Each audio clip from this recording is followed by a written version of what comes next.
예, 월요일 묵상의 시간입니다. 교만과 겸손은 동전의 양면과 같다. 교만과 겸손은 동전의 양면과 같다. 자, 이런 제목으로 또 이번 주간 말씀 묵상 시작하겠습니다. 자, 지난주에는 우리가 이제 요나서를 살펴봤는데, 이번 주간 우리가 계속해서 이제 연결해서 살펴갈 역사는 이제 열왕기하 14장의 내용입니다. 열왕기하 12장에서 우리가 다룬 것은 남유다 그 요아스 왕까지 나눴었고, 13장에서는 북이스라엘의 여호아하스 왕, 그리고 이제 남유다 왕과 이름이 같았던 요아스까지 이렇게 우리가 살폈는데요. 오늘 이제 요나서 이후 살피는 이 14장에는 남유다 이 아마샤에 대해서, 그리고 북이스라엘은 요아스, 그리고 이제 여로보암 2세의 역사를 다루게 됩니다. 자, 지난주에 살핀 이 요나 선지자는 열왕기하 12장에서 북이스라엘의 요아스 왕 다음에 여로보암 2세 때 활동했던 선지자라고 했는데, 그리고 이어서 이제 아모스나 호세아 선지자가 활동을 하고, 남쪽에서는 이제 이사야, 미가 선지자 등이 등장하게 되는데, 자, 그러니까 지금 상황이 보면 그동안에 어느 때보다 선지자들이 많이 등장하는 그런 급박한 시기다라는 걸 우리가 알 수 있는 겁니다. 성경의 순서, 특히 이제 선지서와 같은 역사서들은 실제 그 역사적으로 벌어졌던 그 순서에 이렇게 맞춰서 내용이 들어간 게 아니고, 다르게 한쪽으로 이제 몰려 있다고 그랬죠. 지금 우리가 보는 성경 66권에. 이게 무슨 원칙이 있어서 그런 게 아니라고 그랬습니다. 연대 순서를 고려하는 게 하지 않았고, 그리고 그냥 책의 종류대로 묶었던 거죠. 책 두께로 또 이제 순서를 배열하고.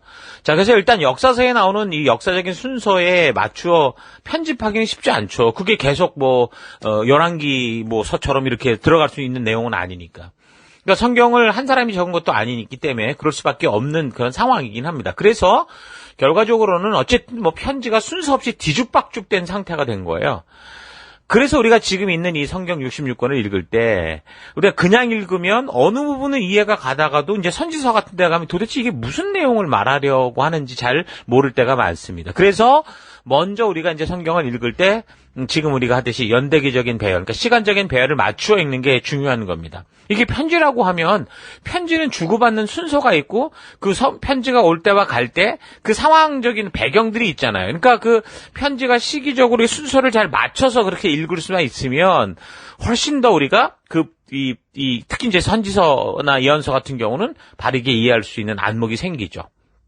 자, 그래서 열왕기하 13장부터 시작되는 선지자들이 남긴 선지서들을 이제 순서만 우리가 이제 맞추어 읽기만 해도 충분히 이제 성경을 바르게 이해할 수 있습니다. 그리고 계속 연대기적인 성경을 살펴간다, 이렇게 연대기적으로 성경을 살펴간다고 그랬는데, 지금까지는 거의 순서를 따라 그대로 왔던 걸로 우리가 알고 있잖아요. 그렇지만 이제부터는 이제 요나서를 비롯해서 이제 계속해서 오늘 우리가 또 살피게 될 아모스서, 이제 계속 선지서들이 이제 역사의 순서에 맞춰서 읽혀지게 될 겁니다.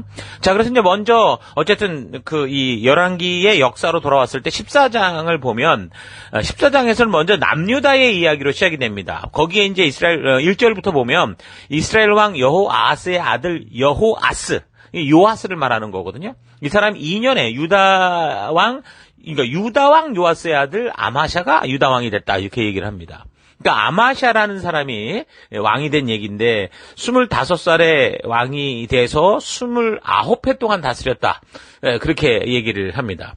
3절을 보면 아마샤는 주께서 보시기에 옳은 일을 하기는 하였으나 그의 조상 다윗만큼은 하지 못하였고 아버지 요아스가 한 것만큼 하였다, 이렇게 이제 얘기를 하고 있습니다.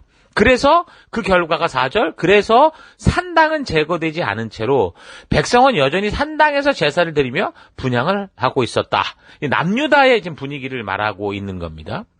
그러니까 아버지 그 요아스가 누구였냐면, 어려서 그 할머니 아달랴의 손에 그 손자들이 다 죽어갈 때 구사일생으로 살아났던 사람이죠.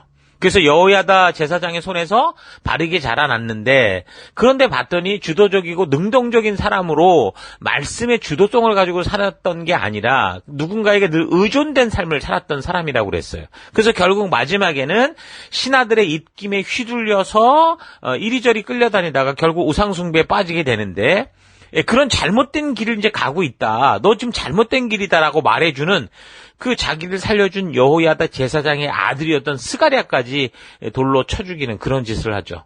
그러다가 이 사람도 결국에는 신하들의 영모로 죽게 됐다 그랬습니다. 자, 그리고 나서 그의 아들 이제 아마샤가 왕이 되는데 열왕기 기자의 눈에는 이 왕도 뭐 다른 왕들과 별반 차이가 없었던 거죠. 대체로 정직했다고는 하지만 뭐 여전히 산당에 제사를 드리는 일을 계속했다. 그렇게 기록하는데 이런 식의 이야기가 언급이 되면 뭐예요? 이런 왕들은 처음에는 조금 제대로 하는 것 같다가 나중에 갈수록 흐지부지 되는 그런 삶을 사는 경우가 대부분이었던 거죠. 그러니까 아마샤도 처음에는 그 모세의 책, 그러니까 법도와 규례의 명령과 가치를 따라 바르고 공정하게 통치를 했다. 이렇게 역대하 25장을 참고하면 얘기를 합니다. 그런데 이 에돔과 전쟁이 있었는데 이 전쟁에서 선지자가 하나님이 선지자를 통해 말씀해 주시는 것을 따라서 그들을 순종해서 이 사람이 승리를 하게 돼요. 자, 그런데 이 하나님의 도우심으로 말미암아 승리한 이 전투에서 아주 의아스러운 행동을 합니다. 뭐였냐면 에돔의 우상을 가져다가 숭배를 했던 거예요. 여러분 보편적으로 전쟁에서 승리하면 승리한 나라의 신이 이 패배한 나라를 짓밟는 게 상식인데 승리한 나라의 신을 섬기는 게 상식인데 이건 자기가 이겨놓고도 에돔의 신전 그 신들이 겉보기에 그냥 성막의 그 언약궤 외에는 아무것도 없는 그런 것과 비교했을 때 뭐 화려해 보였는지 뭐가 있어서인지 모르지만 아마샤는 이런 정말 말도 안 되는 짓을 해요. 그래서 결국에는 하나님의 진노를 사게 되는 거죠. 그래서 하나님이 선지자를 통해서 이 행동의 잘못됨을 말씀해 주시거든요. 그래서 그러니까 여기 25장 15절부터 보면 이 일로 주께서 아마샤에게 크게 진노하셔서 예언자 한 사람을 보내시니 그가 가서 아마샤에게 말했다. 이거 잘못된 거 이렇게 말했어요. 그랬더니 16절 보면 예언자가 이렇게 말머리를 꺼내는데 왕이 그의 말을 가로막으면서 우리가 언제 너를 왕의 고문으로 추대했냐. 맞아 죽지 않으려면 그쳐라 하고 호통을 쳤다. 이렇게 얘기를 합니다. 이렇게 이제 교만해지기 시작하더니 이 사람이 마치 그 과거 사울왕이나 뭐 여로보암이나 오므리 왕조나 그 예후와 다를 바 없는 그런 짓을 하죠. 그러다가 이제 분별력을 잃고 북이스라엘과의 전쟁을 막 걸었다가 남유다니까 막 전쟁을 걸었다가 완전히 창피할 정도로 패배를 하는데 그 북이스라엘의 그때 왕이 요아스라고 그랬잖아요. 이 왕에게 포로로 잡혀요. 그래서 끌려가요. 끌려서 예루살렘 성 자기네 그 수도로 끌려 들어가게 되는 거죠. 그래서 이제 예루살렘 성벽도 허물어지고 성전의 보물도 다 뺏기고 근데 결국 이런 식으로 삶을 살다가 이 사람은 자기 아버지 요아스처럼 어떻게 됐어요? 신하들에 의해서 암살돼 죽는 그런 상황이 되고 맙니다. 자, 그러니까 교만이라는 게 뭐예요? 하나님의 뜻이 아니라 자기의 생각이 옳은 대로 자기 느낌대로 유행 따라 행하는 거죠. 그 하나님의 말씀이 계속해서 버릴 것을 버리고 순종해야 될 것은 순종하도록 말씀하시는데 그걸 무시하고 외면하고 자기 고집대로 자기 생각대로 핑계와 변명 속에 살아가는 거. 이게 교만이라는 거예요.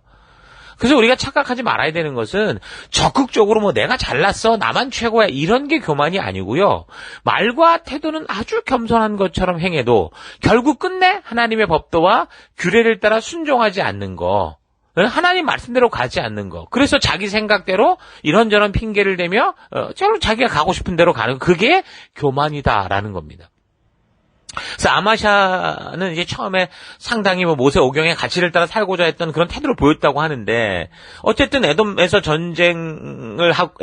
전쟁에서 승리를 하고 난 후의 행동을 보면 아마도 이제 그가 뭐 겉으로는 뭐 굉장히 그 말씀을 따라 살아간 것 같이 보이나 그런 어떻다라는 거예요. 결국 그 속에는 그러한 진심이 없었다라는 거죠. 정말 하나님께서 그의 창조주가 되시고 이 역사의 주인이 되시며 이끄시는 자다라는 것을 분명히 알았기에 그렇게 순종한 게 아니고 그냥 나라를 다스리려다 보니 종교가 필요하고 그리고 이제 종교에 나와 있는 경전 같은 모세오경이 있으니 뭐 그걸 따라 행했던 그런 정도. 그러니까 전통에 익숙해져서 살았던 그런 사람이었을 뿐이다라는 걸 알 수 있다라는 거죠. 그러니까 뭐 신약으로 말하면 주여 주여 하는 삶만 살았다라는 겁니다. 이건 굉장히 중요한 거죠. 우리에게도 오늘 우리가 살아가는 이 시대에 그러니까 아마샤 같은 사람들이 많이 있다는 거예요. 교회 안에 익숙해져 있고 전통을 소중히 여기고 굉장히 잘 가는 것 같은데 그런데 결국에는 정말 하나님이 뜻하시는 그 길로 나아갈 때는 불순종하고 거절하는 인생을 사는 거죠. 말로 주여 하는 인생을 산다 그 말입니다. 그런 사람에게 마태복음 7장 22절 그 뭐라고 말합니까? 그날에 많은 사람이 나에게 말하기를 주님, 주여, 우리가 주님의 이름으로 예언을 하고 주님의 이름으로 귀신을 내쫓고 또 주님의 이름으로 많은 기적을 행하지 않았습니까? 할 것이다. 그러니까 분명히 주의 이름으로 교회와 교인의 이름으로 했는데 그 마음 중심의 뿌리가 어땠다라는 거예요. 진정한 하나님의 말씀의 의도에 닿지 않아 있으니까 결국에는 뭐예요? 그냥 사람들 보기에는 굉장히 종교적이어 보이는데 결국에는 하나님의 뜻과는 멀어져 있는 이게 이제 교만이라는 건데 하나님 보시기에 정말 가증한 모습이 된 거죠. 자, 그래서 그런 사람들에게 뭐라고 말합니까? 마태복음 7장 23절. 그때 내가 그들에게 밝히 말할 것이다. 나는 너희를 도무지 알지 못한다. 불법을 행하는 자들아, 나에게서 물러가라. 라고 하는 말씀을 듣게 된다라는 거죠. 자, 그러니까 교회 안에서도 보면 오랫동안 교회를 다니고 늘 교회에서 행하는 그런 방법을 따라 익숙하게 어떤 그 역할, 뭐 기도나 예배나 봉사나 헌금이나 교사로서의 섬김이나 뭐 선교나 행사나 뭐 이런 거 그렇게 열심히 하고 그 꾸준히 가는 그런 모습을 볼 수 있는데 그런데 그게 만약에 아마사처럼 진정으로 하나님의 진심을 만난 거듭남이 없이 익숙해져 버린 그런 습관을 따라 행하는 것이라고 하면 그것이 다른 사람들이 볼 때는 굉장히 성스러워 보이고 굉장히 어떤 신령한 사람처럼 보인다고 해도 그거는 하나님과 사람을 속이는 행동이라는 거죠. 하나님께서 분명하게 명하심이 있고 그 의도가 있는데 그래서 우리는 생명을 낳는 생명을 세우는 그 일에 우리를 부르시는데 교회 생활은 열심히 하는데 사람을 세우고 말씀의 가치를 아는 이 일에는 늘 멀리하는 그런 사람들이 있다라는 겁니다. 근데 겉으로는 열심히 해요. 정작 내가 혼자 썼을 때 하나님 앞에 말씀 앞에 나아가야 되고 그다음에 그 가치를 따라 살아가야 되는데 그거는 하지 않는다는 거죠. 그러니까 하나님 앞에서는 그렇게 하는 수고가 결국 아무것도 아닌 게 아니라 심지어 지금 마태복음 읽어드린 것처럼 불법을 행하는 짓을 하고 있다라는 거 우리가 잘 기억해야 됩니다. 그러니까 이렇게 우리가 교회 안에서 살아가는 이 사명의 삶이 하나님의 진심이라는 그 하나님의 진정한 의도를 아는 그 뿌리에 닿지 않으면 우리가 교회에서 전통적으로 익숙한 삶의 열심인 것 같은데 그 언제라도 자기 생각을 따라 자기에게 유익하다고 생각하거나 자기 마음에 내키지 않는 그런 생각이 들기 시작하면 어떻게 해요? 그때는 뭐 하나님이 하지 말라 한 것도 막 해버리고 자기가 원하는 대로 끝까지 고집을 하는 거죠. 그러니까 하나님이 하라 하시는 것은 또 어떻게 해요? 안 해요. 이런저런 핑계 대면서 안 한다고요. 사람을 세우고 섬기는 정말 이 교회가 존재하는 정말 교회라고 할 수 있는 셀, 이 교회가 존재해서 생명을 세워야 되고 섬겨야 되는 그 일에는 늘 무관심한 마치 아마샤 왕을 보는 것 같은 그런 모습으로 살아가는 경우가 많습니다. 그래서 여러분들이가 이런 모습들을 우리가 잘 봐야 돼요. 왜냐하면 너무 익숙해져서 우리 자신도 내가 지금 어떻게 행하고 있는지 잘 모를 때가 있기 때문에 그래요. 말씀을 소중히 여기지도 않고 들은 말씀을 묵상하고 되돌아보는 삶의 습관이 되어 있지도 않은데 그냥 늘 교회에 가 있고 예배 드리고 그냥 셀 모임에 가고 이러다 보니 나는 괜찮다고 생각하는 경우가 있다라는 거죠. 여러분 교회에 함께 나와서 수고하고 애쓰며 힘을 모으는 거는 굉장히 좋은 태도고 성도로서 정말 우리가 어떻게 보면 그건 열심히 지켜가야 될 거지만 그렇게 행하는 그 의도에 있어서 그게 정말 하나님의 진심을 만나고 하나님의 그 중심을 알기에 그렇게 행하고자 하는 하나님의 의도를 알기에 내가 그렇게 살고자 하는 그런 순종이 아니라면 이거는 하나님이 보실 때도 너무 역겨운 행동이 될 수 있다라는 거 여러분 잘 기억하시고 오늘 우리의 삶 속에 나의 수고와 나의 애씀과 나의 이런 이 모든 그 교회와 연결된 삶에서 정말 나는 나의 최고 우선순위로 말씀을 묵상하고 하나님의 마음을 아는 것에 두고 있는가 그리고 내가 하는 모든 일에 있어서 그 부르심으로 말미암는 그 하나님의 부르심을 따라 나아가는 그런 마음이 있는가 늘 좀 되돌아보는 우리가 될 수 있기를 바랍니다. 자, 계속되는 이야기는 이제 북이스라엘의 이야기인데 14장 23절부터 보면 유다의 요아스 왕의 아들 아마샤 제15년에 이스라엘의 여호아스 왕의 아들 여로보암이 왕이 되어 사마리아에서 41해 동안 다스렸다. 여기 말합니다. 그러니까 여기 이스라엘의 여호아스는 요아스라고 그랬죠. 이 사람이 아들을 낳는데 그 아들의 이름이 여로보암이라는 거야. 여로보암 우리 이미 아시잖아요. 근데 이건 건국할 때 처음 그 하나님의 불을 받았던 여로보암이 아니고 여기 요아스 왕의 아들 북왕국 그 사람이었다는데 이 사람이 굉장히 이 북이스라엘 예후 왕조에서 중요한 어떤 역할을 하는 오므리 왕조에서는 아합이라고 한다면 이 예후 왕조에서는 이 여로보암 2세라고 할 수밖에 없죠. 이 사람이 굉장히 중요한 역할을 하는데 41년 동안 다스렸다. 그렇게 얘기를 합니다. 그러니까 남유다에 교만해진 아마샤도 아마샤가 결국 이제 막 마음대로 살기 시작하면서 북이스라엘과 싸웠다고 그랬잖아요. 그 전쟁 도전을 받았던 사람이 바로 이 사람이에요. 그래서 아마샤의 군대를 무너뜨린 이 왕이 북이스라엘의 요아스 이 사람이었는데 그 전쟁 때 북왕국의 이 요아스가 남왕국의 아마샤까지 아까처럼 포로로 잡아가지고 질질 예루살렘을 끌고 들어가가지고 욕 보이고 예루살렘 보아 다 뺏고 사람들을 볼모로 잡아갔던 그 왕이 지금 이제 여기 이 여호아스, 그러니까 북이스라엘의 요아스, 여호아스의 아들이었다. 그 말인 거죠. 자, 이런 사람 요아스, 이 요아스가 이제 그런 일을 했었고, 요아스가 이제 결국 죽고, 그러고 나서 이제 그의 아들 여로보암 2세가 북이스라엘의 통치자가 됩니다. 그러니까 남유다는 신하들에 의해 죽었던 아마샤 이후에 그 아들 아사랴, 우시야라고 하는 이 사람이 16살에 왕이 되게 됩니다. 자, 그래서 열왕기하 14장 23절을 참고해 보면 여로보암 2세는 41년을 통치했다고 하는데 실제로 단독 통치 기간 한 29년 정도로 볼 수 있어요. 왜 그러냐면 섭정 기간이 항상 있었거든요. 전쟁에 아버지가 나가면 그 나라를 다스리는 그런 시기부터 따지기 때문에 그 섭정 기간을 보면 중복이 되는 거죠. 그 앞에 아버지의 통치 기간과 그 자녀의 통치 기간이. 그래서 여로보암 2세는 아버지 요아스와 함께 BC 793년부터 이제 이 섭정 통치가 됐는데 그 후에 이제 BC 781년에 아버지 요아스가 죽으면서 비로소 이제 여로보암 2세 스스로 단독으로 이제 통치하게 되는. 그래서 이제 AD 753년까지 단독 통치를 하니까 이제 29년이 되는 거예요. 통치 기간이. 그래서 북이스라엘의 여로보암 2세는 어떻게 살았냐? 뭐 똑같았어요. 조상들을 다른 바 없이 느밧의 아들 여로보암 1세가 만든 그 금송아지 산당을 여전히 떠나지 않았고 그러니 당연히 하나님 보시기에 악한 삶을 살았던 거죠. 자, 그런데요. 이 사람이 이렇게 41년을 통치하며 살아가는 동안 겉의 모습을 보면 예전에 그 오므리 왕조의 그 아합 왕이 악했으나 나라를 잘 다스리고 부강케 했다고 했었는데 그것처럼 이 사람도 그랬던 거예요. 그래서 이 여로보암 2세 때 북이스라엘의 영토가 확장이 되는데 과거 다윗 왕 시절의 영토만큼 회복이 되는 아주 부강한 그런 나라를 만들게 되죠. 그래서 14장 25절을 참고하면 여로보암이 이스라엘 영토를 회복하되 하맛 어디에서부터 아라바 바다, 그러니까 사이죠. 거기까지 했다 이렇게 얘기를 하거든요. 그러니까 이 사람이 통치할 때 영토도 가장 많이 확장되고 또 사회적으로도 여러 가지 발전을 일으켰겠죠.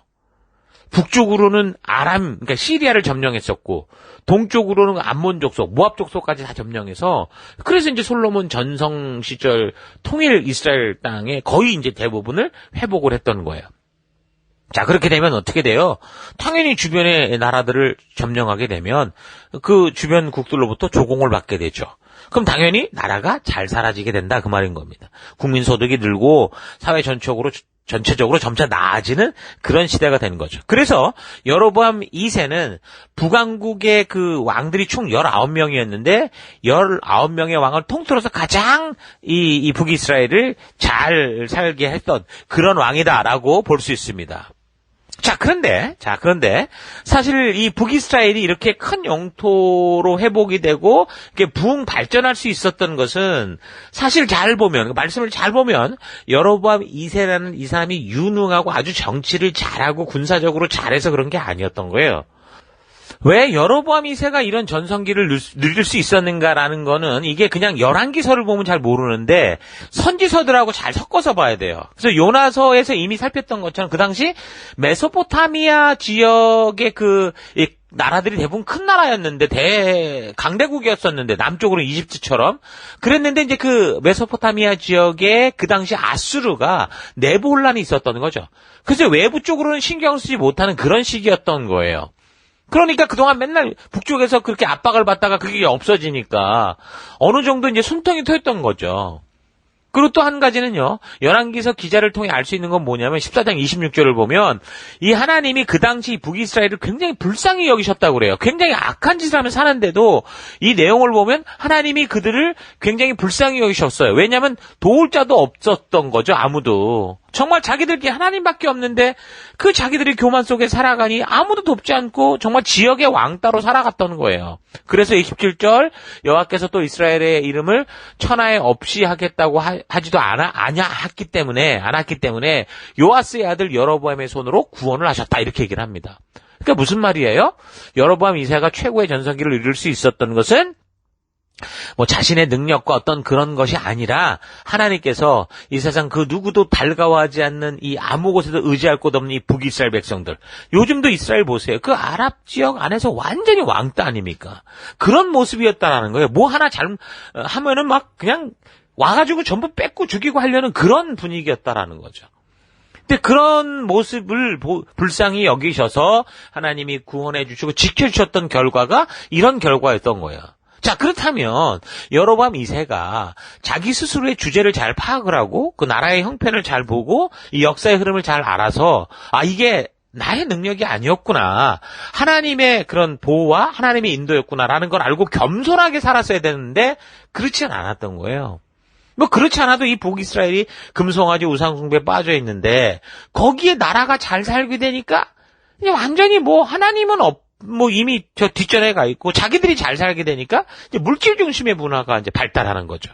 그 결과가 뭐였겠어요? 향락과 쾌락을 즐기는 그런 사회가 되어갔다라는 거죠. 그래서 사회 분위기의 모든 가치가 이제 돈이 돼버렸어요. 돈과 권력 있는 사람들. 그러니까 세상의 그 모습을 딱 닮았다라는 거죠. 그렇죠. 그렇지 않은 사람들, 그러니까 돈과 권력이 없는 그런 사람들은 점점 더 이런 사람들에게 착취당하고 어려워지는, 그러니까 빈익빈 부익부가 심화되는 사회가 되는 거죠. 그 권력자들은 자신의 지위를 이용해서 좋은 별장 짓고 상하침대 누워 자고 날마다 잔치 즐기고, 여자들은 또 뭐라고 그랬냐면 귀한 향수 뿌리고 겉모습을 치장하고 우유를 가지고 물 대신 우유로 목욕을 할 정도로 자기를 관리했다는 거죠. 그 장사치들은 거짓 저울을 사용해서 이윤을 극대화시켰던 거예요. 그렇게 번 돈을 가지고 자기들의 질서를 잡는 그 권세 잡은 자들에게 아부하는 그런 사회였다라는 거죠. 하나님께서는 우리를 불쌍히 여기셔서 살아갈 수 있는 그런 기회를 주시는데 왜 사람들은 하나님으로 말미암는 이런 축복들을 마치 자기가 이렇게 하는 것처럼 착각하고 금삭 교만해져서 타락과 멸망의 길을 자꾸 가는가? 지금 우리가 보는 역사가 그렇잖아요. 모든 왕들이 하나같이 다 그런 짓을 하는데 도대체 왜 그럴까? 좀 잘 생각해 볼 수 있기를 바랍니다. 그래서 우리는 정말 하나님의 은혜가 아니고선 설 수 없는 존재라는 거, 하나님의 불쌍히 여김을 받아 구원받은 백성이 되었다라는 거 잊지 말고 정말 각자의 삶의 곳곳에서 주님이 우리에게 숨통 트게 해주실 때 하나님의 은혜를 감사하며 살아갈 수 있는 여러분과 제가 될 수 있기를 바랍니다. 자, 오늘 하루 그래서 나는 하나님의 은혜로 이 땅에 존재하며 하나님의 사랑과 보호로 말미암아 지금까지 이렇게 지내온 것을 정말 마음에 잘 기억하면서 삶의 곳곳에서 내게 주신 이 기회를 통해 하나님의 뜻대로 살고자 하고 있는지, 아니면 하나님이 주신 이런 기회들이 마치 자신의 수고와 노력의 결과다라고 생각하면서 교만한 삶을 살아가고 있거나, 또는 겉으로는 겸손하고 온화한 것 같은데 마음 깊은 뿌리 속에는 이미 하나님의 은혜와 사랑은 잊어버렸고 자신의 수고와 실력과 능력의 결과가 지금 내가 살고 있는 이런 삶을 만들고 있다라고 생각하고 있는지 좀 차분히 되돌아봤으면 좋겠습니다. 여러분, 교만과 겸손은 동전의 양면과 같아요. 그러니까 같은 사건, 같은 문제를 맞닥뜨리고 해결하고 나서 그것을 내 능력과 나의 실력으로 해결했다고 하면서 자신의 자신감으로 표현할 것인지, 아니면 이 모든 일에 하나님의 놀라운 도우심이 있었다라고 하는 겸손함으로 표현할 것인지, 그 생각과 그 생각의 뿌리에 달려있다라는 거죠. 그러니까 교만과 겸손은 다 거기에 똑같은 사건을 놓고 이게 교만한 일이 될 수 있고 겸손한 일이 될 수 있는 그런 상황이라는 거예요. 아마샤나 여로보암 2세나 저들이 각각 통치 시기에 승리를 맛봤던 것은 결코 저들의 실력이나 능력이 아니었어요. 시대의 흐름까지도 주도하시고 그 모든 것을 통해 일하시는 하나님의 능력과 배려 때문이었죠. 그러니까 저들이 복을 받을 만해서가 아니라 아무 공로 없으나 저들을 불쌍히 여기시고 당신 자신과 언약에 신실하신 그 하나님의 전적인 은혜 때문이었던 것이죠. 그러니까 하나님은 사람들이 끝까지 고집을 피우며 완전히 멸망하기 전까지 어떤 이유를 통해서든 이 백성들을 어떻게 해서든 용서하려고 하고 어떻게 해서든 바른 사명의 자리에 데리고 오시려고 하시는 하나님이세요. 그러니까 우리가 이렇게 불완전하면서도 이 평안 속에 살아갈 수 있는 게 이게 우리가 잘나서가 아니라 정말 하나님께서 우리를 불쌍히 여기시고 우리와 약속한 거 열방의 제사장 나라요 하나님의 소유된 이 거룩한 나라답게 하게 하시려고 하는 하나님의 성실하심, 그러니까 하나님의 인테그리티 하신 성품과 사랑 때문이다라는 거죠. 이 지구상에는 모두가 자기의 생존과 만족과 남보다 더 많이 가지려고 하는 사람들, 그러니까 다시 말해 지구의 인구가 70억이 넘잖아요. 이걸 다시 말하면 우리는 지금 자기 생존과 이익을 얻기 위해 누군가를 쓰러뜨리고 이겨야 되는 77억 명과 싸워 이겨야만 살아갈 수 있는 그런 존재라는 거예요, 사실. 우리는 그런 존재야. 그래서 이런 사회 속에서 이렇게도 내가 연약하고 힘도 없는데 지금까지 내가 이렇게 멀쩡하게 살고 있다? 이거는 정말 내 능력과 내 실력이 아니라 정말 하나님의 도우심으로 말미암은 기적과 같은 결과라는 거죠. 내 실력, 내 능력의 결과가 아니에요. 오늘 내가 이렇게 서 있는 것은 하나님의 전적인 은혜의 결과다. 여러분 이걸 기억하셔야 돼요. 이런 놀라운 기적이 너무 평범하게 느껴질 정도로 하나님은 우리에게 아무런 생색도 안 내시고 우리를 묵묵히 도우고 계셔서 우리는 이런 착각에 자주 빠지는데, 그래서 사람들은 하나님의 은혜라는 사실조차 모르고 마치 자기가 이룬 것처럼 교만에 빠지는 경우가 너무나 많은 거죠. 여러분 이런 사실 잊지 마시고 내가 지금 이렇게 숨을 쉬며 살아갈 수 있는 모든 것이 우리 하나님의 보호와 사랑으로 말미암는 결과다라는 걸 기억하시고 각자 본을 받은 삶의 더 곳곳에서 겸손히 부름을 받은 언약 백성으로서 우리에게 주신 사명의 길을 따라 감사와 기쁨으로 그 어떤 상황과 환경 속에서도 믿음의 길을 걸어가는 여러분과 제가 될 수 있기를 주의 이름으로 축원합니다. 오늘 하루도 힘내십시오. 잠시 기도하겠습니다.